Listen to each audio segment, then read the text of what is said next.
అమ్మా ఈ బాక్స్ ఎక్కడ కొన్నావమ్మా? భలే బాగుందమ్మా. దీనికోసం నేను ఎంత వెతికానో దొరకనే లేదు. నాకు ఇది కావాలమ్మా. తీసుకో అమ్మా. అమ్మా ఈ ఫ్లవర్ వాజ్ ఎక్కడ తీసుకున్నావమ్మా? సంతలో తీసుకొచ్చాను. కూతురు వస్తుంది, ఒకటి రెండు ఎక్స్ట్రా తీసుకురావాలని తెలీదా నీకు? నాన్న, మీ అల్లుడు గారు ఎప్పుడు మీ గురించి అడుగుతూనే ఉంటారు నాన్న. ఎందుకమ్మా? వరకట్న మొత్తం ఇచ్చేసాం కదా. పో నాన్న, ఎప్పుడు చూడు. ఇంత పెద్దిల్లు ఎందుకు నాన్న మీకు? నా పేరు మీద రాసేయచ్చు కదా. నీ పేరు మీద రాసి మేమెక్కడికి పోవాలమ్మా? అయ్యో ఏంటి నాన్న అలా మాట్లాడుతున్నావు? నేను నీ కూతుర్ని. మీరు సంవత్సరానికి ఒకసారి మా ఇంటికి వస్తే 4 రోజులు మీకు అన్నం పెట్టలేనా నాన్న మీకు?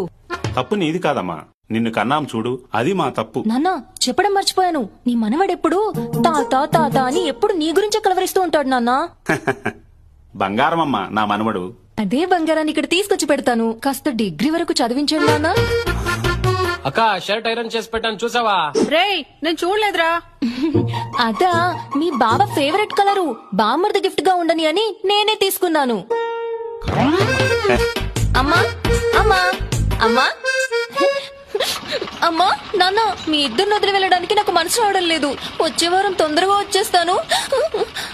కొత్త చెప్పులు ఎప్పుడు కొన్నావమ్మా? ఇవి నావి కావే, పక్కింటి ఆవిడవి. అవునా, సరే అమ్మా. నాన్న ఆటో ఛార్జీలకు ఒక 1000 రూపాయలు ఫోన్ పే చేయి నాన్న. అది కూడా చేయమంటావా?